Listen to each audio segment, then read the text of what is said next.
After the last reset, there began a massive push to reintroduce technology, culture, and even people to the world.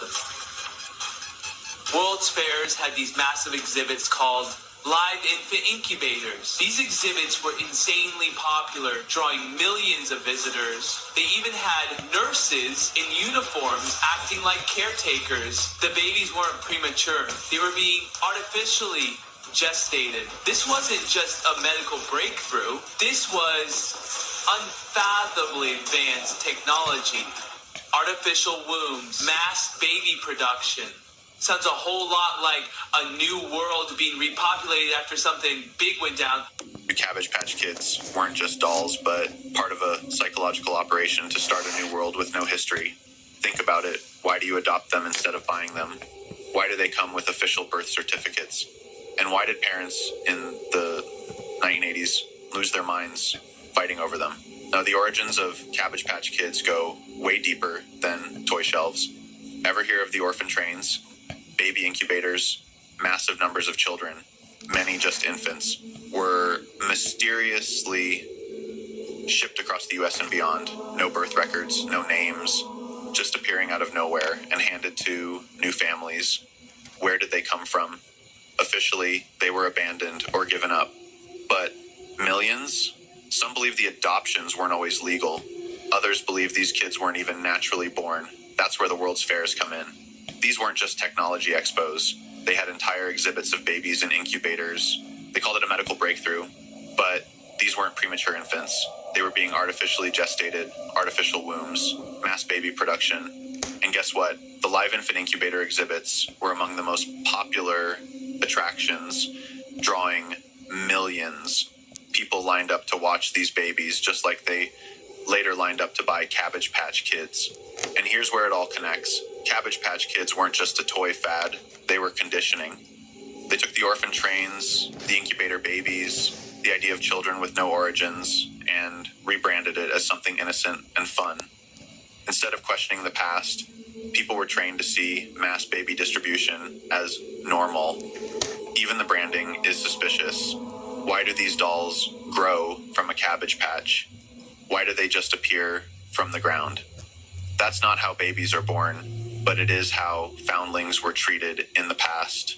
So what were they really normalizing? Was it just a clever marketing gimmick, or were they covering their tracks? The remnants of an evil beginning for a new nation with no history, built on the destruction of an old empire that held the technology to free us from enslavement.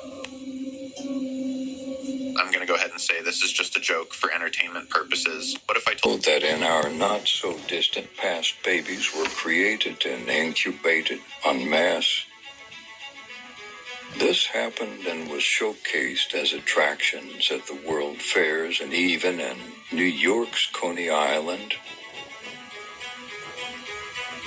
Can you even imagine carnival attractions where people paid to watch babies growing in incubators? Where were the parents? What happened to all of the babies? Well, have you heard of the orphan trains?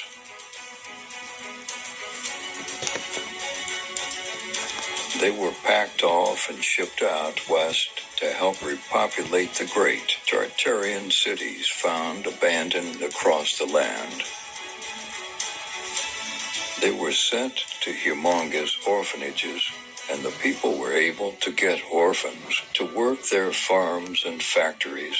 Free labor was abundant, and it was needed to rebuild after the last reset.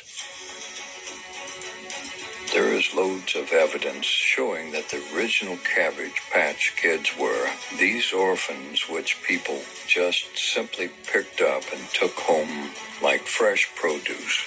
Many children were basically indentured servants and were subjected to lifelong slave labor and sexual abuse. Everything they taught you is a lie. America was covered with empty Tartarian cities, left to rot after the Great Reset, and those that followed grew a few millions babies to repopulate and rebuild.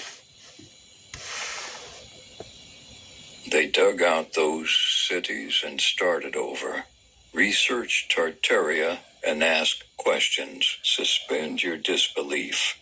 Like, follow, and share. Make this video because I've been so busy. I'm sorry, y'all. But okay, so I was told like back in the day that there was like this influx of a whole bunch of palm-colored kids that came out of nowhere, and they didn't have parents, but they were assigned or given a family to take care of them, and they was dropped off or given to these people with a birth certificate. Thus, that's where the name and that's where the idea of the, I don't know if they made by Maytel or whatever, the dolls that's called Cabbage Patch Kids, that's how that whole idea was made. So the Cabbage Patch Kids is baby dolls that are made and is given a certificate with you. It is said that those kids were, they were genetically modified and they were made to be of 1 year old. So, you know, you didn't have to deal with the childbirth and all of the other stuff, but 1 year old was around the age. 1 year old is around the age that they were developed to be. I know, and I hear about a lot of like cloning facilities. You've been hearing people be talking about it, you know, for years and years, but everybody try to act like those people was conspiracy theorists or wackadoos or whatever, and really they weren't. You know what I'm saying? Now you see a lot of celebrities and stuff like that, they come out in the open and be like, hey, I got a clone, I actually got a clone. They'll tell you the serial number of their clone, everything. But yeah, so those kids are in our society right now, and some of y'all may not know that their whole bloodline is based off of these kids. Also, it said like that they would make multiple ones. So y'all know like that what they would do is use a cow's stomach, because a cow's stomach is big and it can hold up to, you know, cows have 7 stomachs on their own. So that's what they were developed into, and they were put like human cells was placed in there to create it. So anyway, a lot of stuff y'all see on movies and a lot of that stuff that they be insinuating on, they really just be telling y'all what they doing.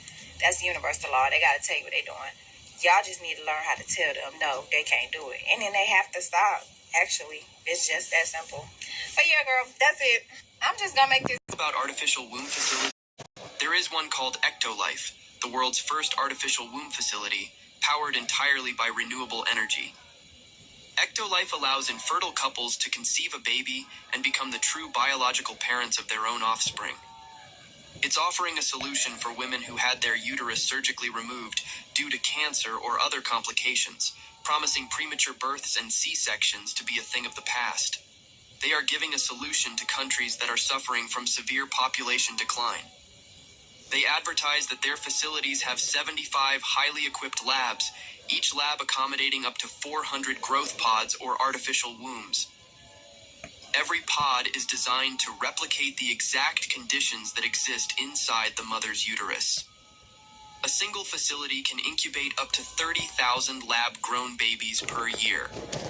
The pods are equipped with a screen that displays real-time data on the developmental progress of your baby. This data is sent directly to your phone so you can track your baby's health.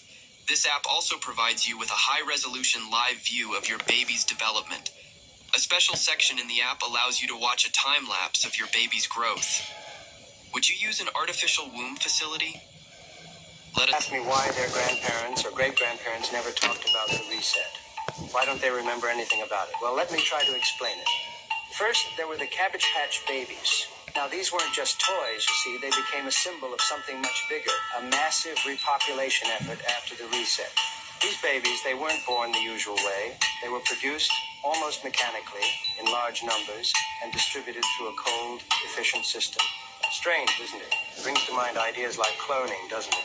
And maybe that's why today you see so many folks who just seem to go with the flow. No questions, no thinking. Did you know they say nearly half the population doesn't even have an internal monologue? Imagine that, living life with a quiet mind, just following along. Those babies, those orphan trains, they were shipped off, along with abandoned children who had survived the reset, taken from their families, sent to faraway lands. Many ended up in America. And when they got there, they were given a new story, the official version of history. No elders left, to tell them the truth, nobody to remember how things used to be. It made them easier to control, you see, easier to accept the new narrative. They dropped them motherfucking children off on them orphan trains on us. We became they motherfucking babysitters and teachers. The scientists couldn't teach these crazy bitches net. They was made 1 year old in a fucking hour. Tell me. Believe what they tell you? Have you heard of the orphan trains? It was a covert operation to repopulate and reshape the American Midwest. This is as dark and scary as it sounds. Between 1854 and 1929, the United States was experiencing massive waves of immigration that was flooding into urban areas. There was a need to spread the population more evenly across the country, not only to alleviate the overcrowded cities, but also to exert control over areas in America. So, the U.S. government came up with a plan. They took over 250,000 orphaned and homeless children from New York City and other urban areas, placed them on trains, and sent them to rural towns across America. This plan was sold to the public as giving these children a fresh start, but the reality was much darker and more complex. Many of these children simply vanished. Over 100,000 children disappeared as soon as they stepped onto those trains. Was this just a result of poor record keeping?